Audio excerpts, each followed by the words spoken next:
నమస్తే, welcome to ANN news. జిల్లాలో రోజుకో కొత్త రాజకీయం తెరలేస్తోంది. వేసవితో పాటుగా ఎంపీ ఎన్నికల్లో వేడి రోజుకు పెరుగుతోంది. ఎంపీ అభ్యర్థుల ఎన్నికల విషయంలో కాంగ్రెస్ లో రోజుకో మలుపు తెర మీదకు వస్తుండగా మరోవైపు ఫ్లెక్స్ల దుమారం చిచ్చు రాజేస్తోంది. ఈ మేరకు సొంత పార్టీలోనే కుంపటిలా కొత్త పేర్లు తెర మీదకు వస్తుండటంతో ఇతర నేతలకు ఎంపీ టికెట్ వస్తుందని భావిస్తున్న ఆశావాహులకు పెద్ద తలనొప్పిగా మారుతోంది. ఫ్లెక్సీలే వద్దు అన్న ఆ పార్టీ ఫ్లెక్సీల సంస్కృతికి తెరలేపుతోంది. ఈ మేరకు మహబూబ్నగర్ జిల్లాలోని కాంగ్రెస్ ఫ్లెక్సీ రాజకీయాలపై మా స్పెషల్ స్టోరీ. ఫ్లెక్సీలే వద్దు అన్న రాజకీయ పార్టీలో ఇప్పుడు ఫ్లెక్సీల సంస్కృతికి తెరలేపుతోంది. స్వయాన ముఖ్యమంత్రి సొంత జిల్లాలో వారి సోదరుడు తిరుపతి రెడ్డి పేరుతో ఏర్పాటు చేసిన ఫ్లెక్సీలు ఇప్పుడు మహబూబ్నగర్ జిల్లాలో తీవ్ర దుమారాన్ని రేపుతున్నాయి. త్వరలోనే జరిగే లోక్సభ ఎన్నికల్లో మహబూబ్నగర్ పార్లమెంట్ స్థానం నుంచి వారు పోటీ దిగనున్నారా అనేది ప్రస్తుతం రాజకీయ వర్గాల్లో చర్చ సాగుతోంది. ఈ పార్లమెంట్ స్థానం నుంచి పోటీ చేసేందుకు గాను ప్రస్తుతం సిడబ్ల్యూసి ప్రత్యేక ఆహ్వానితుడు చల్లా వంశచంద్ర రెడ్డి ఇదివరకే ప్రచార కార్యక్రమాలు మొదలుపెట్టారు. ఇక ఇదే సమయంలో కూడా జడ్చర్ల నియోజకవర్గానికి చెందిన ప్రముఖ పారిశ్రామికవేత్త మన్నె జీవన్ రెడ్డి పేరు సైతం మళ్లీ తెరపైకి వచ్చింది.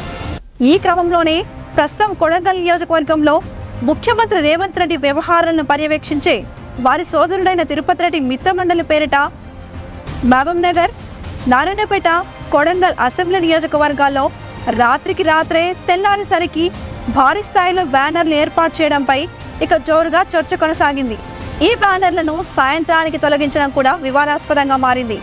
అసలు పార్టీలో ఏం జరుగుతోంది, ఎంపీ ఎన్నికల అభ్యర్థుల బరిలో ఎవరెవరు దిగనున్నారనేది ప్రజలు గుసగుసలాడుకుంటున్నారు.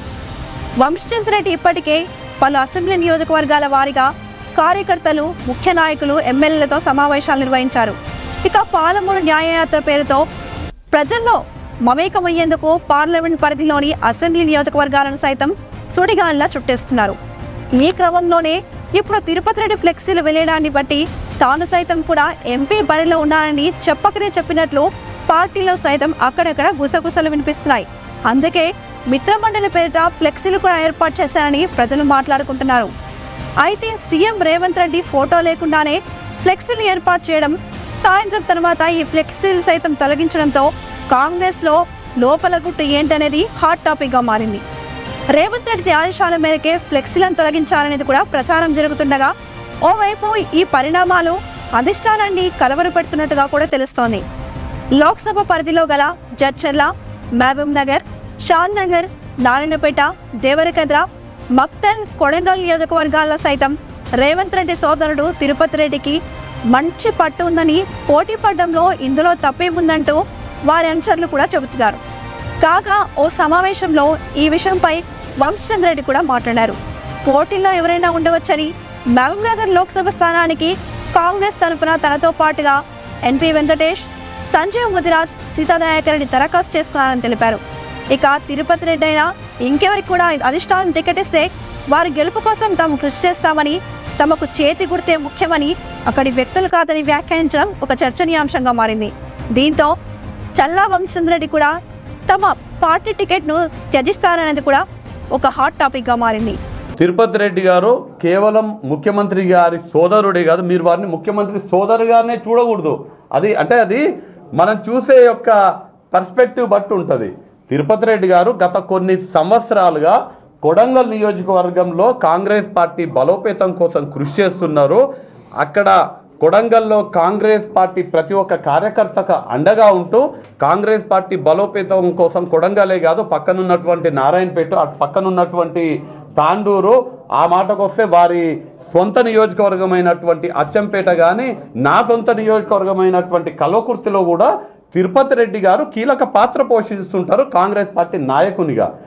ఎంపీగా పోటీ చేసేటువంటి అర్హత తిరుపతి రెడ్డి గారికి కూడా ఖచ్చితంగా ఉన్నది. ఒకవేళ వారు పోటీ చేయదలుచుకుంటే కాంగ్రెస్ పార్టీ తిరుపతి రెడ్డి గారిని పోటీ చేయాలని భావిస్తే ఖచ్చితంగా మేమందరం కూడా తిరుపతి రెడ్డి గారి కోసం కష్టపడతాము. రాష్ట్రంలోనే అత్యధిక మెజార్టీ తోటి తిరుపతి రెడ్డి గారు గెలిచేటట్టుగా మేమందరం కూడా కృషి చేస్తాము. పార్లమెంట్ ఎన్నికలు సమీపిస్తున్న వేళ కాంగ్రెస్ లో రోజుకు చోటు చేసుకుంటున్న ఈ ఆసక్తి పరిణామాల తర్వాత అసలు టికెట్ ఎవరిని వరిస్తున్నారనేది ఉత్కంఠ రేపుతోంది. తెరపైకి రోజుకు కొత్త పేర్లు వస్తుండడంతో అసలు టికెట్ ఎవరిదని గందరగోళ పరిస్థితి నెలకొంది. నిజంగానే పార్టీ టికెట్ కేటాయించే వరకు ఈ హాట్ టాపిక్లు చర్చనీయాంశాలు తప్పవని ఓవైపు నాయకులు మొత్తుకుంటూనే ఉన్నారు. ఇది వాళ్ళ మా స్పెషల్ స్టోరీ. మరో స్టోరీలో మళ్ళీ కలుసుకుందాం. అంతవరకు చూస్తూనే ఉండండి ANN న్యూస్.